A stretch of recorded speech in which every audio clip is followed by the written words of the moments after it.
What's going on, Comicbook.com? We are here at San Diego Comic-Con 2022, and in the studio, the creator of Deadpool himself, Mr. Rob Liefeld. Rob, Comic-Con's back. It's so back. It's back. Oh my gosh, elbows and knees. Last night I couldn't move. I'm like, I was euphoric. I'm like, it's all the way back in the midst of our COVID pandemic. We are not looking back. We are packing them in. What was the first thing you did when you went to the floor? Okay, so Jim, I am old, as your viewers should know, so I went to the Mattel booth to get the action pack, which has Big Jim, Pulsar, and some other dude, but that is my youth. That's 1976, talking back to little Robbie, because Big Jim and the Wolf Pack was my thing. I cannot believe they put him, like, Mattel was like, who's this Liefeld guy? Why is he, like, sweating us for this figure?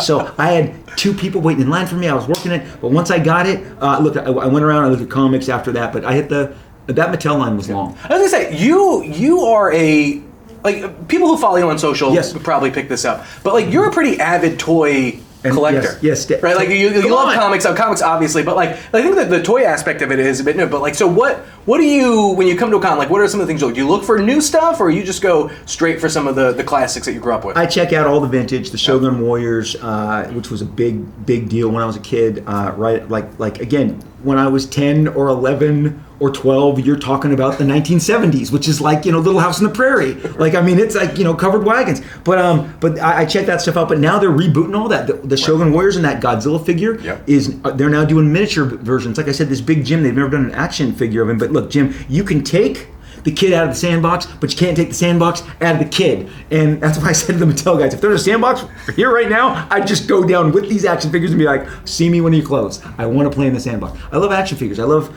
toys. All of it. Statues. Mm-hmm. It's so great because I show the unboxing videos. Right, you're a bit of an influencer. People go like, what do you do with them? I'm like, well, the last three I've had to box up and kind of put in the garage, and I have to kind of rotate them out because my wife is like, no, we're at capacity. Okay, so like right before we went on vacation that day, I took one Deadpool out, I put a brand new cable that I just got in, so I have to mix it up all the time because I literally, I'm going to one day own a museum. The Deadpool Museum is coming. Just make Deadpool 3. I'll open the museum. Look, big news today. Deadpool 1, Deadpool 2 on Disney+.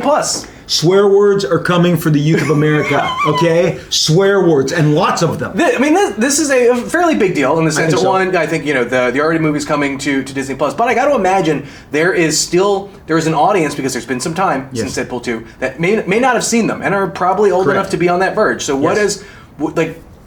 do you see like these going there, like helping kind of grease the wheels for Deadpool 3? I think we're laying out the red carpet. They're building the railroad. I'm telling you, look, I have watched my sons, and I've told you over the years, they just became enamored with Marvel cinematically much more than I was, because I'm more into Marvel from comic books. That's my jam. But they love the MCU, and I'm telling you, they don't feel the same about it at 20 as they did at 10, and they're looking for a little more meat on the bone, a little more mature, subject matter. I've told you, like when I was 9, I saw Star Wars. When I was 12, I saw Empire. When I was 15, I saw Return. I lost interest over time as I got older, and I pivoted to the movies of John Carpenter and to Verhoeven and to Ridley Scott, and these guys grow, and this is a perfect way. Feige doesn't have to go make a new R-rated movie. He's now going to dump 9 hours of R-rated content, maybe not him, maybe the new Bob. There's the old Bob and the new Bob, and I think the new Bob said, hey, what's up? Like, let's get these going. And maybe he doesn't have the same scruples as old Bob. So new Bob is like, let's go with the R-rated stuff. And he's smart, because I'm telling you, they're going to watch him. They're going to watch him. Kids like dangerous stuff. Right. These are forbidden fruit. It'll be interesting to see what, there's a ton of people putting out analytics on who watches what and whatever, but I gotta believe that those movies are going to start popping up on lists, and those are going to start raising some eyebrows and getting people to start turning some heads, and that's fun. Logan, the movie where he finally gets blood on his claws when he impales you. For 6 movies, it was like, shink, and they came out clean. It was like, Mr. Clean the blood before, and now it's boom, and you're like, thank you, good God. I just picture Wolverine with just like a rag and some Rain-X. And it was off camera. That's right. It was all off camera. So no, I'm excited, Jim. That was big news. Yeah. I was so excited. Deadpool 1, Deadpool 2, Logan coming. Can't wait. It's a big weekend. We get both Warner Brothers and Marvel on Saturday. What are you looking forward to? I can't wait for The Rock to say, hey, I'm Black Adam. He's never had his own series, but he looks like me. So I co-opted him for an entire franchise, and they bankrolled me. The biggest flex in the history of comic books is when I tell people, I go, hey, so which Black Adam #1 should I go buy? And they're like, there isn't one. No, there isn't. And the first appearance of Black Adam is like $500,000. So it's expensive. The Rock with his mega flex, and literally the character that exists because he looked like him. So it's pretty great. You know, walking over to the street, you got all the bags with the Jim Lee DC bags, and he did the likeness of Momoa and the likeness of Dwayne Johnson, and I'm like, this is the new stars, right. Aquaman. You know, Dwayne Johnson. I think that's going to be so. No matter what I'm doing right now, it's going to be huge. It's going to be gigantic. And then Marvel, who knows? What are they bringing? I mean, why are they here? Right. They're having D23, so they're coming to flex, right? That's right, Jim. Look, there is you've been in plenty of Marvel Hall H's. There is no party like a Marvel Hall H party. I believe it was my good friend you who told me that they have never failed Hall H. Never failed Hall H. And I went, that they have never not met the moment, right? Yeah. So as a big Marvel guy, and of course what happens in the MCU affects the publishing. Sure. Now it's immediately causes a tidal wave. So it'll be interesting to see what they're investing in and what they're going forward with. So I'm excited. Right. You've got a bunch of other stuff kind of in the works. We'd be remiss not to talk about Prophet. John Prophet. We're doing it the right way. I cannot believe this, Jim. It's 3 years later. At the end of year one, we hired a writer, Mark Guggenheim, immensely talented. If you talk to him with other producers and people, studios in town, they're like, "Oh, Mark is such a great writer." We were lucky to get him. He knocked it out of the park. Wrote a killer screenplay based on my boy Prophet. That then went and I'm going to tell you, and your viewers, we huddled. And we're like, well, who do we go after Sam Hargrave passes? Because he was the first guy. And then Hargrave goes, I'm in. And you're like, what?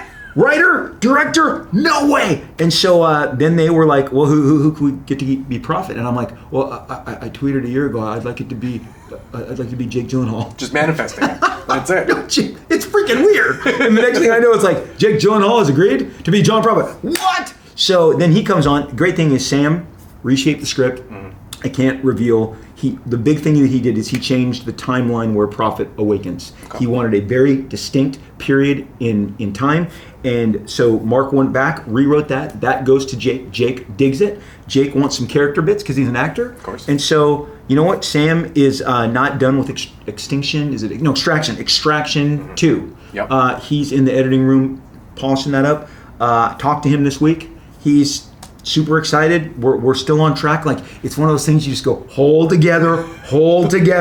And we all had a Zoom with Jake, and he's like, I want to do this, as soon as my window opens, and I think he's wrapping a movie right now. So we're just hopefully next year I'm talking to you from the set of Prophet. There we go. Is there? I'll be zooming in. Do you've got in your notebook just what Jake could look like as yes. John? Maybe I hired some Photoshop people to already make that happen. And no, dude. I've also, because Prophet evolves his look over the years, and I sent him I sent Jake a bunch of comics, trading cards. Yep.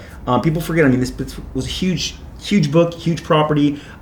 Even I was going through my collection, like, oh, we did a whole skybox set of Prophet trading cards, and like we did like almost all original cards. So yeah, I sent all those to him, and so no, I think he'll look fantastic. Again, look at Prince of Persia. Mm-hmm. All these guys, when they want to get jacked, I mean, when Chris Pratt, he's the one. You go, the guy from Parks and Rec became a bodybuilder, okay? And look at Prince of Persia. Jake was like, yoke me, So yeah, I think these guys, they get it. They understand. If Josh Brolin can become a bodybuilder, okay, and become Cable, that's it. And love it because he dug it. He loved being that guy. So I got to imagine. Speaking of Brolin, and then I'll ask you one more comics thing before we go.